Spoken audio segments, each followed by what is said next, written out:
Break के बाद आपको खुशामदीद कहते हैं। वज़ीर-ए-आज़म इमरान खान साहब ने आज फिर पार्लियामेंट में खिताब किया, कौमी असम्बली में खिताब किया। ये तकरीबन तीसरा उनका खिताब है, पहले भी कर चुके हैं, एक शाइए में भी खिताब किया उन्होंने कि बहुत इंपॉर्टेंट इख्तियार करते जा रहे हैं। इंपॉर्टेंस इख्तियार इसलिए करते जा रहे हैं कि इनमें जो बातें हो रही हैं उसके बारे में कहीं तो शाबाशियाँ मिल रही हैं, लेकिन यहाँ पर अपोजिशन को भी ठीक ठाक तमाम विकेट के तमाम इतराफ़ से खेला भी जा रहा है। आज जब वज़ीर-ए-आज़म साहब ने सबसे पहले आगाज़ किया तो स्टॉक एक्सचेंज में जो शहीद होने वाले पुलिस एहलकार और गार्ड्स हैं उनको खिराज तहसीन पेश किया और उन्होंने कहा कि इस बात में कोई शक नहीं कि मज़कूरा हमले में भारत मुलव्विस है। फिर उन्होंने मईशत को जो नुकसान पहुंचा उसके बारे में बताया कि उसका अंदाज़ा नहीं लगा सकते कोरोना की वजह से। दूसरा, उन्होंने कोरोना का मुकाबला करने के बारे में कहा कि वाहिद हल स्मार्ट लॉकडाउन है और इस पर उन्होंने दुनिया भर में होने वाली मिसालें भी दी। अच्छा, ये तो थी जनरल बातें जो उन्होंने कौमी असम्बली में की, लेकिन उन्होंने मज़ीद जो कहा वो इंतहाई अहमियत इख्तियार कर गया है। उनका कहना था कि मैंने कभी ये नहीं कहा कि कुर्सी बड़ी मजबूत है, कोई मजबूत नहीं होता, अल्लाह पर होता है, आप आज हैं कल नहीं हैं।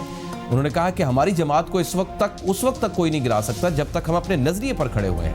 हम उस वक्त तक नीचे जाएं जब ये 6-7 लोगों को इमरान खान कहे कि फ़िक्र ना करो, आपको NRO दे दिया जाए। जनरल मुशर्रफ की हुकूमत इतनी बुरी नहीं थी, लेकिन उन्होंने जो NRO दिया उसकी वजह से मुल्क आज यहाँ खड़ा है। ये लोग यही चाह रहे हैं कि किसी तरह इमरान खान पर दबाव डलवा के किसी -1 करा के ये बच जाएं। उन्हें नहीं पता कि -1 हो भी गया तो बाकी भी कोई उनको नहीं छोड़ेगा। अच्छा, ये सवाल ये है कि वो अपोजिशन को 6-7 अफराद कह के उनको समझ कुछ नहीं रहे हैं और उनको -1 की बात कर रहे हैं, तो दरअसल अगर ये अपोजिशन को कुछ नहीं समझ रहे तो फिर ये किसे सुना रहे हैं? ये जो अपनी तकरीर कर रहे हैं, ये हालिया तकारीर हैं, वो किसको समझा रहे हैं? और अगर वो इशारा कर रहे हैं अपोजिशन की तरफ, तो क्या अपोजिशन दरअसल -1 के लिए कोशा है? ये चंद सवालात हैं, लेकिन इसी पार्लियामेंट के इजलास में आज वो मनाजिर हमने देखे जो शायद मैंने अपनी इस करियर के अंदर नहीं देखे। कौमी असम्बली में इजलास हुआ, अली जैदी साहब ने बयान दिया और ऐवान में एक हंगामा हो गया। पीपल्स पार्टी के MNA नवीद कमर साहब, जो कि इंतहाई हम्बल आदमी है, बड़े धीमे लहजे के बंदे हैं, हमने अमूमी तौर पर उनसे जब भी एनालिसिस लिए, पार्लियामेंट ऑन द फ्लोर हमने देखा या बाहर अपोजिशन में हमने देखा, प्रेस कॉन्फ्रेंस कर बड़े हम्बल कूल डाउन, वो इतने जज्बाती हो गए, कोर्ट तक उतार दिया। पहले तो मैं आपको वो जरा मनाजिर दिखा लूं कि वो हुआ क्या आज जो वहां पर हुआ। जरा दिखाएं, जरा वो मनाजिर क्या थे, दिखाएं जरा प्रोड्यूसर, क्या हुआ वहां पे। ये जो तरीक़ेकार है जो minister for ports and shipping का आज रहा है, ये इस हाउस का कोई इज्जत बढ़ा रहे हैं हम या अच्छा ठीक है ना भाई, फिर लड़ाई करते हैं, आओ मैं भी कोर्ट पर आता हूँ, आओ ना फिर। कमाल हो गया। मतलब तो मैंने नवीद साहब को ही आज बुलाया हुआ है, नवीद कमर साहब मेरे साथ मौजूद हैं और साथ में एनालिसिस लेने के लिए मेरे साथ सैयद अमीर अब्बास साहब सीनियर एंकर पर्सन भी मौजूद है। नवीद साहब, बहुत बहुत शुक्रिया सर आपके वक्त का। सर, आप तो इंतहाई नरम लहजे वाले पार्लियामेंटेरियन है, क्या हुआ आज, ये कैसे हुआ? बाकी ये जो कुछ पार्लियामेंट में हो रहा था, ये पार्लियामेंट की हिस्ट्री पे दाग ही हो सकता है। ये कोई अच्छी पार्लियामेंट्री प्रैक्टिस तो नहीं कही जा सकती। देखिए, पूरा ये जो इजलास चला है वो हमने हर किस्म की, क्योंकि कोरोना का बैकग्राउंड था, हम नहीं चाहते थे कि इन्फेक्शन असेंबली से जो है वो स्प्रेड हो, तो हमने कोई 15 ऐसे पॉइंट्स थे, बल्कि मैं कहना चाहिए जो कि प्रपोज किए और गवर्नमेंट ने उसके मुताबिक ही सेशन चलाया, जिसमें ये था कि 1/4 मेंबर्स सिर्फ मौजूद होंगे वगैरह वगैरह, और किस तरह से सारी चीज़ होगी, सिर्फ सवाए कल के जो वोटिंग का दिन था फाइनेंस बिल का। अब बाकी सारे दिनों पे जो है 1/4 ही ऑब्जर्व हुआ और कोई कोरम वगैरह नहीं पॉइंट आउट किया गया। और लेकिन उसमें ये हमने कहा था खासकर कि भाई अगर आप कोई कंट्रोवर्शियल चीज़ लाएंगे तो फिर वो जो है तड़की बढ़ेगी, पर हर एक अपना शो फोर्स करने की वहाँ कोशिश करेगा, तो वो ना करे, और वो भी बाय एंड लार्ज हुआ। लेकिन आज जब पूरी सप्लीमेंट्री बजट की डिबेट खत्म हो गई और तकरीबन ज़्यादातर लोग कम से कम अपोजिशन की साइड से जा चुके थे, तो स्पीकर साहब ने माइक अली जैदी साहब को दिया, जो कि रिएक्ट कर रहे थे। बिलावल साहब ने जो परसों तकरीर की थी, जिसमें उनको करप्ट वजीर की तरफ पर जरूर निशानदेही की गई थी, लेकिन वो तो बात बेस्ड ऑन करंट फैक्ट्स है कि जो कोर्ट्स ने कहा कि एपीटी चेयरमैन से उनकी जो भी तलफी हुई या फिर उनको निकाल दिया, फिर कोर्ट ने रीइंस्टेट उनको किया, ये सारी चीजें, ये पस मंजर है ना। तो उसमें आप लेके आए आज से कोई 10-15 साल पुराना एक वो कि जी हम देखें ये GIT में लेके आए हूँ, और उज़ैर बलोच जितने सालों से तो आपके पास है भाई, अगर कुछ था तो तुम लोग ले आते। सिर्फ इसको एक एक्सक्यूज बना के जो है वो ऑपोजिशन को, पर्टिकुलर पीपल्स पार्टी को, उसकी लीडरशिप सर, मैं किसी पार्टी के खिलाफ तो नहीं हूँ। जो हमारे प्राइम मिनिस्टर इमरान खान साहब, कल प्राइम मिनिस्टर साहब बल्कि आज भी कह रहे थे कि मैं बात करता हूँ, आगे से शोर करना शुरू कर देते हैं, यहाँ का डेकोरम वो नहीं है, यहाँ डिबेट होनी चाहिए, बात चाहिए। आज उन्हीं के एक मेंबर जो है वो आपके ऊपर ताने कसना शुरू कर देते हैं। मतलब क्या वाकई पार्लियामेंट का माहौल अब तहजीब याफ्ता नहीं रहा है? अब यहाँ डिबेट शिबेट का मामला नहीं रहे हैं, कुछ और ही हो गए हैं। देखिए, ये सारा प्रिजाइडिंग ऑफिसर पे डिपेंड करता है।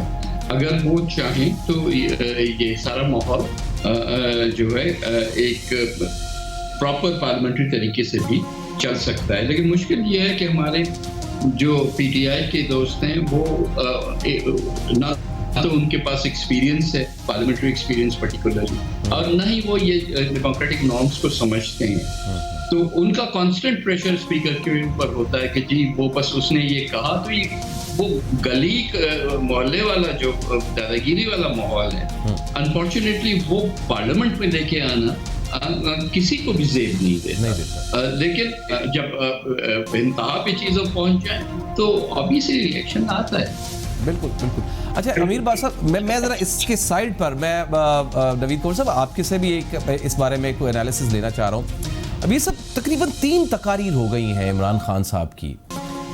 मुझे समझ नहीं आ रही है, मेरी रहनुमाई कर दें, वो क्या ऑपोजिशन को ये सब कुछ सुना रहे हैं, अवाम को सुना रहे हैं, पार्लियामेंट को सुना रहे हैं, या किसी और को सुना रहे हैं? अब ये जो एकदम इस कदर ज्यादा लंबी लंबी तकारीर, पूरी एक एक चीज की एलेबोरेशन, ये हुआ क्या है? आपके समझ में क्या आ रहा है? बहुत शुक्रिया गुलाम मुर्तजा साहब। मैं कोशिश करता हूं कि प्राइम मिनिस्टर साहब का पर्सनालिटी एनालिसिस आपके सामने रखूं, जिसे कहते हैं लीडरशिप ट्रेट एनालिसिस। ठीक, देखिए, प्राइम मिनिस्टर साहब का जो ये आज का खिताब था बिलखुसूस, ये उनके वोटर्स और उनके सपोर्टर्स के लिए था।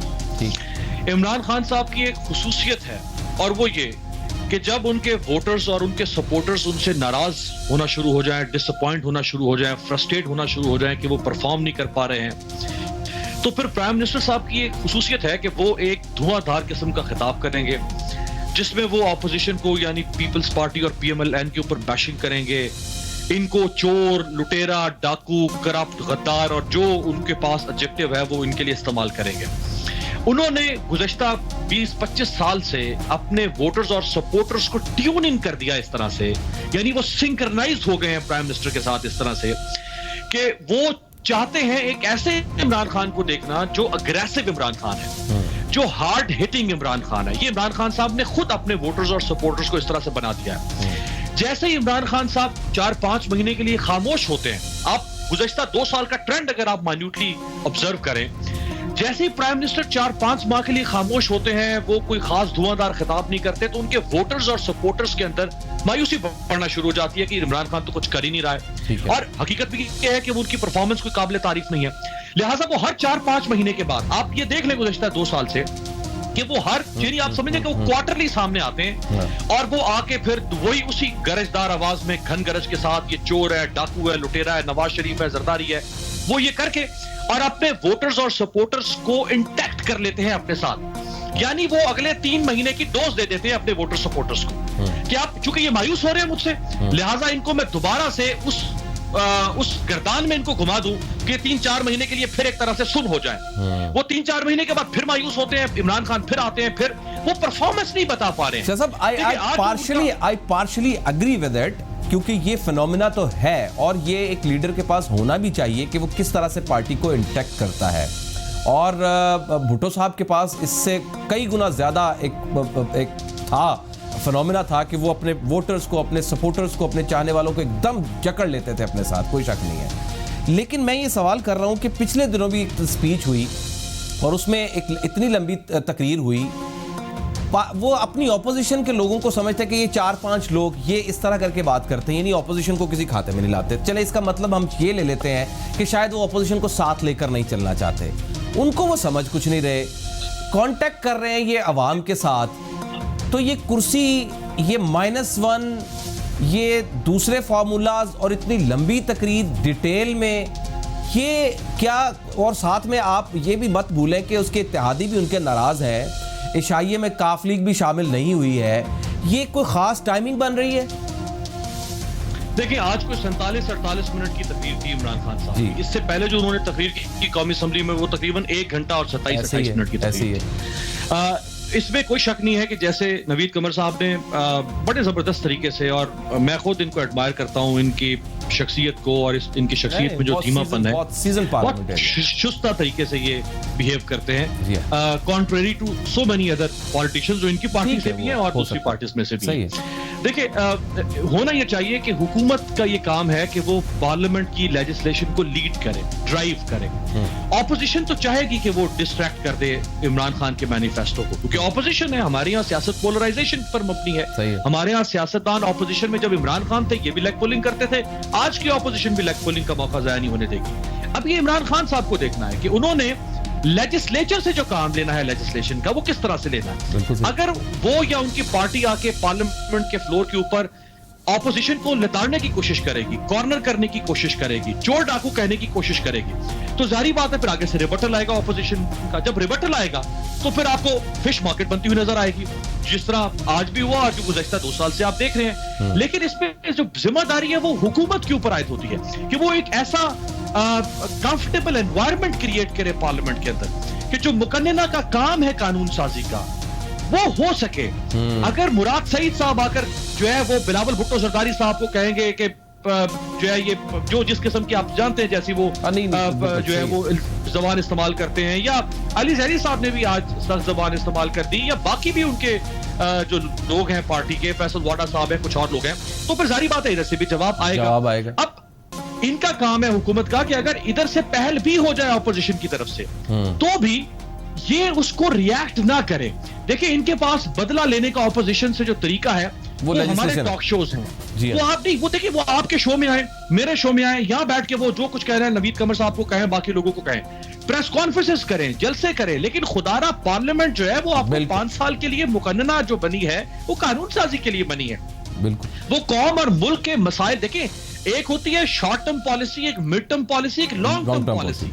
आपकी मुकन्नना ने ये 4 साइटेडनेस करनी है, लॉन्ग साइटेडनेस करनी है कि इस मुल्क को 20 साल के बाद, 50 साल के बाद, 100 साल के बाद क्या क्या चैलेंजेस हो सकते हैं, आपने उसके ऊपर बहस करनी है सर जोड़कर।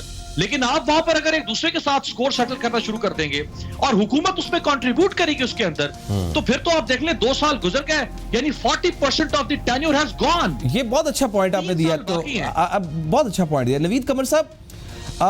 आज इमरान खान साहब ने ऑपोजिशन के बेंचेस की तरफ इशारा करके कहा कि ये 6-7 लोग ये चाहते हैं, 6-7 लोग इमरान खान इनसे 6-7 लोगों को कहे कि फिक्र ना करो, आपको एनआरओ दे दिया है। और दूसरी बात वो कह रहे हैं, वो 6-7 लोग समझ रहे हैं, वो कह रहे हैं कि ये लोग यही चाह रहे हैं कि किसी तरह से इमरान पर दबाव डलवा के डाल के नहीं सर, डलवा के किसी -1 करा के ये बच जाएंगे। सर मतलब ऑपोजिशन जो है वो दरअसल -1 चाह रही है, उसके लिए कोशिशें कर रही है, डलवा रही है, तो किससे डलवा रही है प्रेशर? ये तो मंतक वज़ीर आज़म साहब को ही पता होगा कि उनके ऊपर प्रेशर कहां से आ रहा है। क्योंकि जो बार-बार चीजें उन्होंने कही, पहले ये कहा कि मेरे अलावा और कोई चॉइस नहीं है, किसके पास कोई चॉइस नहीं है, तो जाहिर है कि वो एस्टेब्लिशमेंट की तरफ इशारा कर रहे हैं कि उनको बता रहे हैं कि मैं ही हूँ जो कि आपके लिए सब कुछ कर सकता हूँ, बाकी कोई भी नहीं है इस मुल्क। अजीब सा एक हमारा भी इस वक्त मुल्क का पॉलिटिकल माहौल हो गया है। आज भी यही बात करना कि जी मुझे इनकी तो परवाह नहीं है, मुझे जहाँ से की परवाह है वहां से मुझे प्रेशर आ रहा है। तो यानी वो फिनोमेना शज़ब, वो फिनोमेना एग्जिस्ट कर रहा है। ऑब्वियसली अगर उनके बातों से तो यही लग रहा है कि कहीं ना कहीं तो प्रेशर है। कोई शख्स जो है ना वैक्यूम में ऐसी बातें नहीं करता, और सियासी मंजरनामे में prime minister of the country ऐसी कर रहा है, मींस कि उसके ऊपर प्रेशर है कि भाई इंसान बन जाओ। अब वो बनने को तैयार नहीं है, that's nature of the animal, तो उसको क्या कर सकते हैं। बाकी एक आध ये देखे ना, ये गवर्नमेंट भी एग्जिस्ट करती है। कल भी तो मैक्सिमम इतना जोर लगाने के बाद 160 वोट आए ना, 172 पे मेजॉरिटी बनती है। सो वो मेजॉरिटी मस्टर करना उनके लिए, और ऑपोजिशन के नंबर्स बहुत कम थे क्योंकि हमने जिम्मेदारी दिखाते हुए हमने बहुत सारे अपने लोगों को रोक लिया जो या पॉजिटिव थे या वो उनकी अंडरलाइंग कंडीशंस थी या वो उनकी एज ऐसी थी कि स्पेसिफिकली उनको रोका गया। सही। तो अगर ये ना हो और फुल हाउस हो तो ये नंबर्स आपको नजर आएंगे कि एक्चुअली फार क्लोजर। वैसे ऑपोजिशन चाहती है, ऑपोजिशन -1 चाहती है। देखिए -1 का कोई इशू नहीं है। आई डोंट नो, ये -1 का फॉर्मूला जब भी कहा जाता है, चाहे वो हमारे लीडरशिप के लिए कहा गया या नवाज शरीफ साहब के लिए कहा गया, ये फौजी माइंडसेट है जो एक -1 की बातें करता है। और शायद इनकी परवरिश वहीं हुई है तो ये भी इस तरह की बातें कर रहे हैं। It's not a question -1, it is कि जो हुकूमत इस वक्त है वो अवाम के मसाइल को न समझ रही है, न उनका कोई हल उनके पास है। All right. तो the government has to go ना। इसमें -1 क्या फॉर्मूला यहाँ पे आ गया। -1 हो सकता है कोई और चाहो जो कि पीटीआई को फिर भी देखना चाहता हो, लेकिन चेहरा बदलना चाहता, आई डोंट नो, लेकिन कम से कम ऑपोजिशन का ये एम नहीं। राइट। नवीद कंवर साहब, अमीर अब्बास साहब, दोनों का सर बहुत बहुत शुक्रिया, आपने हमारे लिए वक्त निकाला, हमारी रहनुमाई की, दोनों का बहुत शुक्रिया। एक ब्रेक लेते हैं नाज़रीन, और ब्रेक के बाद बात करते हैं हालिया बजट की जिसके असरात अभी तक ख़त्म नहीं हो रहे। लेकिन हम एक सवाल उठाने ये जा रहे हैं कि कोरोना ज़दा पाकिस्तानी जो मईशत का हाल इस वक्त हुआ है, उसमें हमने जो टैक्स के अहदाफ हैं उसमें 25% इजाफा कर दिया है। जो पहले से हदफ मौजूद था वो भी पूरा नहीं हो रहा। जो कोरोना जैसे हालात जिसमें बन रहे हैं, पता नहीं आगे कब तक ये सिचुएशन बनेगी, उसमें हमने 25% इजाफा कर दिया है। और ये जो गैर यकीनी अहदाफ हम रख लेते हैं हर साल, कभी भी पूरा नहीं होता है। ये क्यों रख लेते हैं? एक ब्रेक के बाद इस पर बात करते हैं।